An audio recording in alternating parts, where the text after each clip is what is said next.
Have you ever waited for a game so desperately that you re-watched the trailers at night, and the release day felt like a small holiday?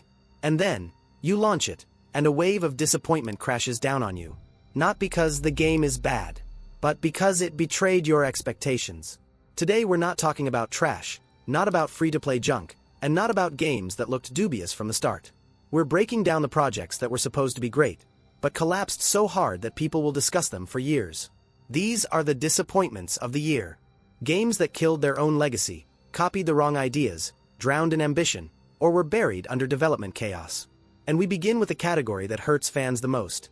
Successors of legendary franchises, the ones that couldn't handle the weight of their own name. Painkiller, the cult shooter of the early 2000s. A game that once proved a shooter could be fast, vicious, and brutal at the same time. Fans waited for the return of frantic arcade action, explosive pacing, and signature madness. But the new entry doesn't even try to be Painkiller. It's someone else's game in a familiar skin, a mechanical co-op corridor runner copied from Warhammer Vermintide, stripped of everything that made the original iconic. But the worst part isn't the shift in genre. It's that the developers didn't understand the DNA of the series. Instead of chaos, boredom. Instead of adrenaline, corridors. Instead of identity, recycled ideas. And this is only the beginning. Ahead lie even brighter examples of games that failed not by accident, but for systemic reasons. And each failure is its own story. When a franchise lives for decades, its name becomes both a gift and a curse. And if Painkiller destroyed itself by copying someone else's ideas, Double Dragon Revive proved something even harsher. A game can fall apart not at the level of concept, but at the level of its very foundation, the controls. The first Revive trailers intrigued everyone. Stylish character models, modern graphics, the feeling of a proper restart of a legendary beat-em-up. It seemed the classic would finally get the update it deserved. But the moment you pick up the controller, everything becomes clear. The developers took a genre built on precision, timing, and order within a single plane. And for some reason added 8-directional movement, like in modern 3D action games. On paper, evolution. In reality, disaster. You strike the enemy, but the hit goes into empty space. A boss stands a centimeter from you, yet the characters don't align in depth. Every fight becomes chaotic flailing instead of the readable rhythm of a classic beat-em-up. Imagine playing chess on a football field. Beautiful. Maybe. Playable. Never. And the bosses are the peak of this mistake. They move like full 3D action characters, but attack within the flat plane of an old-school 2D fighter. The player constantly ends up in unfair situations, where defeat is not a mistake, but a flaw of the rules. And the worst part, victory brings no satisfaction. No adrenaline, no feeling of mastery. Only irritation and exhaustion. Double Dragon Revive proved that respecting a classic isn't about graphics or fan service. It's about understanding why the series became legendary in the first place. And if that understanding is lost, everything is lost. Killing Floor has always been the standard of cooperative chaos. The second game, thick atmosphere, sharp class rolls, perfect pacing, hundreds of hours of gameplay. And that's exactly why the third installment was expected to be a miracle. But what we got was a step backward on every front. The atmosphere is gone. That signature meat grinder horror, where every wave made you tense up, disappeared. Characters lost their identity. Instead of deranged, memorable fighters, we now have bland mannequins with mobile game tier voice lines. Classes became empty, differences barely noticeable, team synergy practically non-existent. But the worst part is the feeling of incompleteness. Every map, every enemy, every element feels unfinished. And when you realize more effort went into the battle pass than the gameplay itself, the disappointment hits even harder. Killing Floor 3 is a game that should have been an evolution, but ended up a demo of its own idea. And then, the complete contrast. Los Soul. A project people wanted to love long before release. Pure creator enthusiasm, flashy trailers, style inspired by Devil May Cry and Final Fantasy. But behind the beautiful surface was nothing. The core problem is the combat system. It looks dynamic only in trailers.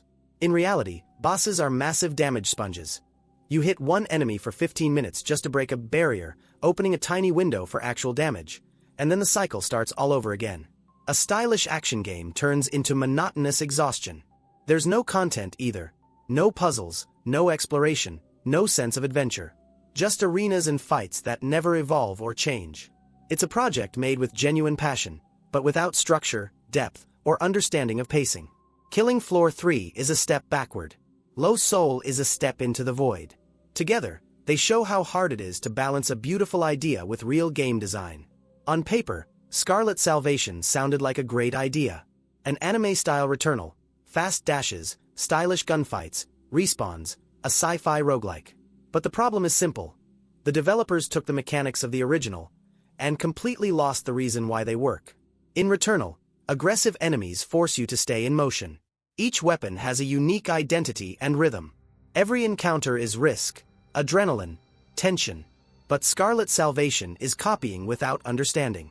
Enemies are passive, like training dummies. Weapons have no personality, don't change your playstyle, don't create tactics. There's no pressure, no rhythm, no challenge. Everything feels like Returnal, but empty. No atmosphere, no idea, no backbone. The game becomes not just bad. It forgets what it's even trying to imitate, turning into a clone that erased the very essence of the genre. And then the opposite example. Hotel Barcelona. A game with massive auteur potential. A collaboration between Suda51 and the creator of Deadly Premonition. Sounds like a dream for fans of surrealism. The style is there. Music, design, atmosphere, everything screams creative madness. But the game collapses the moment you touch the controller. It's a roguelike with wooden controls. The character reacts slowly, attacks feel sticky, dodges trigger only half the time. You don't die from difficulty. You die because the controls fight against you. In a roguelike, this is a mortal sin. The game must be fair, yet here every death feels like a programming error. Technical issues finish the job. Stutters, freezes, bugs, lag, even on powerful hardware. Hotel Barcelona is a rare case where two talented auteurs didn't amplify each other. They cancelled each other out in chaos and weak game design. The result is an art piece that you simply cannot play. Scarlet Salvation. A soulless copy. Hotel Barcelona. Style without mechanics. Two failures, each uniquely disastrous. FBC Firebreak became one of the most painful blows of the year. Remedy, creators of Max Payne, Alan Wake, and Control, released a cooperative simulator of miserable busywork. Only 5 mission types, repeated thousands of times. Destroy 15,000 stickers, then destroy 20,000 more. Enemies are harmless, there's no challenge, the atmosphere is gone, and the whole experience dissolves into pointless grind. For $40, players get 3 to 4 hours of monotony. This isn't just a failure. It's an empty shell that even Remedy's legacy couldn't save. Next comes the biggest scandal of the Russian segment. Pioner. 500,000 Steam wishlists, massive support, genuine hype. But the release for Russia and Belarus was suddenly sold to Rostelecom Games, a platform with no audience, no refund system, no public pressure. Players felt betrayed, and the game launched with the same bugs from early tests. Servers collapsed, optimization didn't exist, and faith in the project evaporated faster than it loaded. Then Bloodlines 2. Studio changes, key writers fired, the project handed to the Chinese room. All of this shattered the legacy of a cult RPG. The result is a Frankenstein of old assets stitched to new mechanics. Weak dialogue, fist-fighting combat, tiny levels, almost no role-playing depth. It's not a sequel, it's a brand slapped onto a hollow product. And now Black Ops 7, a complete farce. The campaign feels like a chaotic collage of mismatched assets, blind enemies, and levels glued together from random files. The nonsensical story shocked fans more than the lack of a campaign in Black Ops 4. On Metacritic, the single player tanked to a score of 1. Finally, MindsEye, the most devastating collapse of the year. Hundreds of millions in investment, Leslie Benzie's name, GTA-level promises. But players received a beautiful yet lifeless city, linear missions, stiff combat, and total production chaos.